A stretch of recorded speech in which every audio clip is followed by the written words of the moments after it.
My fellow Idahoans, for months now, the Idaho legislature has debated its desired role in the state's response to declared emergencies.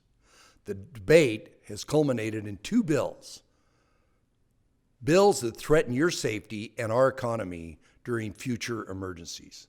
House Bill 135 and Senate Bill 1136 are not about protecting your rights or improving the state's emergency response.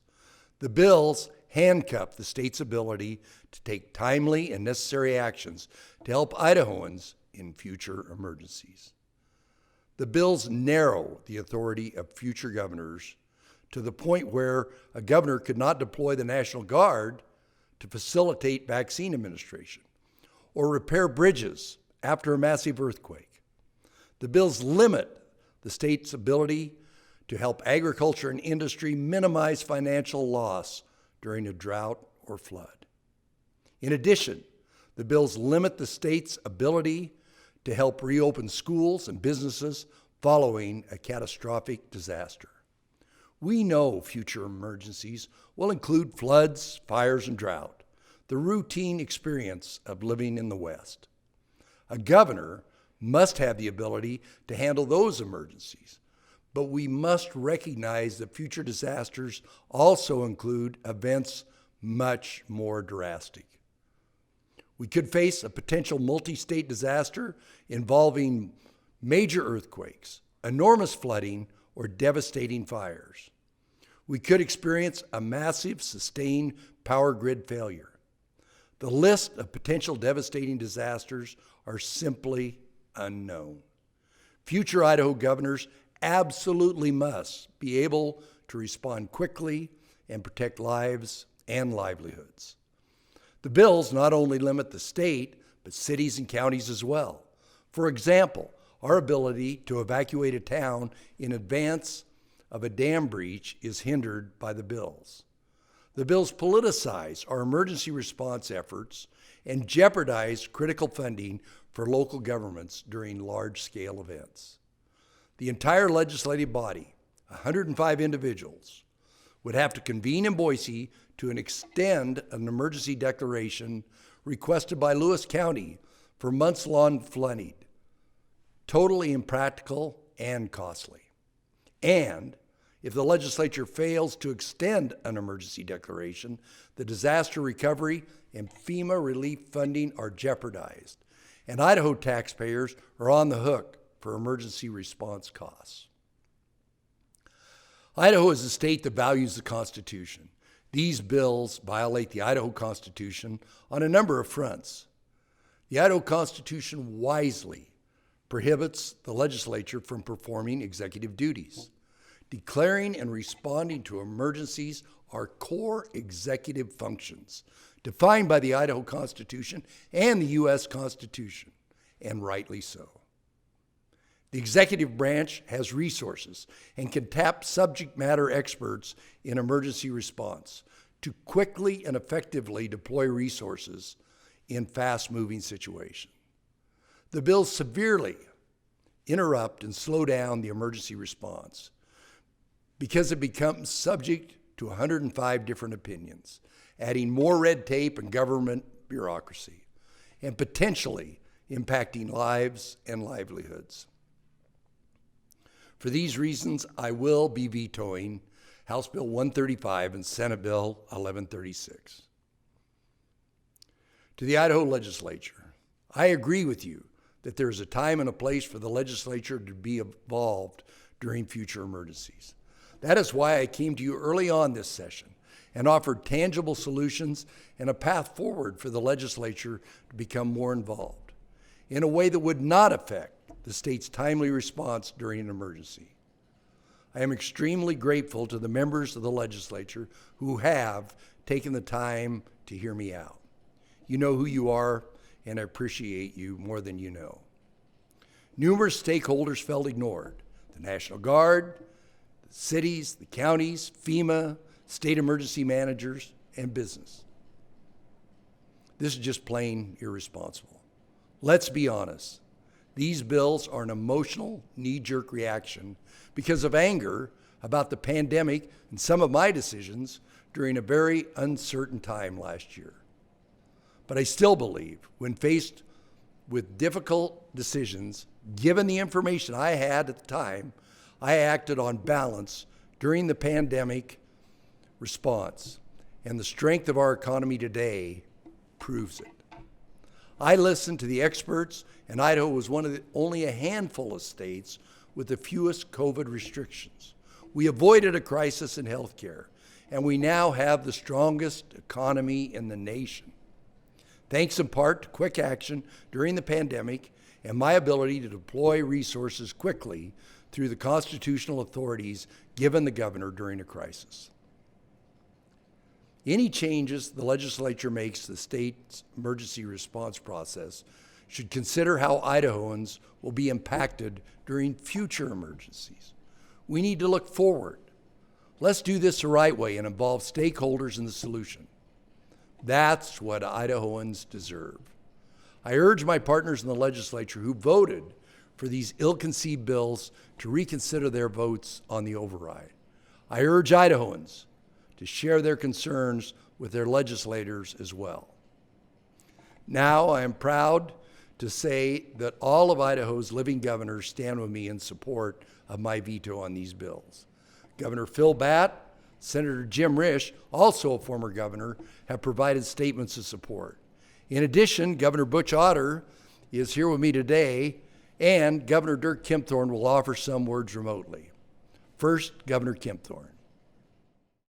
Governor Little, Governor Otter, today I'm proud to join my fellow governors in total support of the action which you are about to take, Governor Little. When we became governor, we all take the oath of office. And included in that oath is that we will support the Constitution of Idaho. And the Constitution makes it very clear the responsibility of the executive branch of this government, of the governor, including in those situations that may be emergencies, those situations that are unanticipated, unexpected. But when they do happen, and they do, somebody needs to take action and make the tough decisions.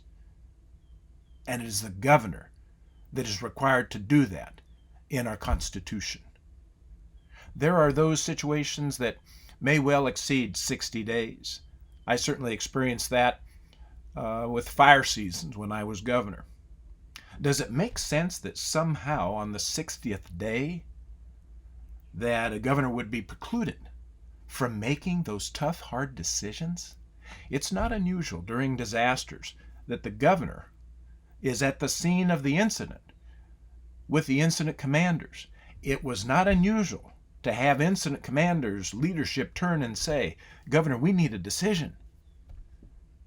And they need a decision immediately.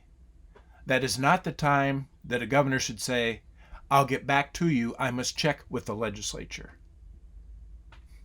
Governor, thank you for the action you're taking today. It is the correct action. It shows your leadership. And let me also say, as a father and a grandfather, on behalf of my family and families throughout Idaho, thank you for taking this action so that you have affirmed that as our governor, you'll make those tough choices and to the extent possible, mitigate what these disasters can do to our fellow Idahoans. Thank you, Governor. Thank you, Governor Kempthorne. I greatly appreciate you sharing your perspective with the people of Idaho. Now, Governor Otter would like to say a few words. Governor? Well, thank you. Thank you very much, Governor. The bills that Governor Little is vetoing today aren't only about this governor or Idaho's COVID response. The bills Governor Little is vetoing today threaten the future, all future Idaho governors, all future emergencies, and the health and safety and prosperity of the people of Idaho, this great state, during any future calamities. Now we know that Idaho will face other disasters down the road. It's a part of life. And we all pray that the damage that's done to our property, to our people, to our families will be minimal. However, the Idaho Constitution gives the authority to the governor to swiftly respond during a crisis to protect lives, jobs, and the economy. That's the proper role of the executive, and that's why the separation of duties is so clearly established in our state's founding documents. The legislature is a deliberative body. It's designed to move more slowly and formulate laws and policy in a thoughtful manner. And I know better than most that process matters. But in the middle of a crisis, days and even hours can mean the difference between lives and death. An emergency is no time to slow things down. So I applaud Governor Little for vetoing these bad bills. He and every future governor must have the authority and the tools that they need to respond quickly, save lives, and protect livelihoods during a crisis. The people of Idaho expect their elected officials to lead responsibly and with their best interests at heart. If the Idaho legislature really wants to constructively address how our state handles future disasters, it can start again by rejecting this flawed course and involve all parties in the conversation to get it right. Governor Little, thank you. Thank you, Governor Otter. I appreciate all our former governors for your supportive statements today. The people of Idaho need to hear what you have to say. My friends, the level of divisiveness is too high. The basic duties of the legislative body, perhaps better characterized as the everyday functions of state government, and the most important in day-to-day lives of the people we serve, have taken a backseat to fringe topics. Anger has dominated the dialogue, and as a result, the real work people have sent us here to do is impacted. Anger is the wrong reaction in these troubled times. Anger drives people apart during a time when we should be working together to heal and move forward. Rather than politicizing important issues, such as the state's response during a time of emergency, I invite us to work together on solutions. It's time to get back on track. The people of Idaho deserve our best. Our common goal is to create the best possible opportunities for us, our children, and our grandchildren. Let us return to addressing pathways to safety and economic prosperity for this and future generations. Thank you.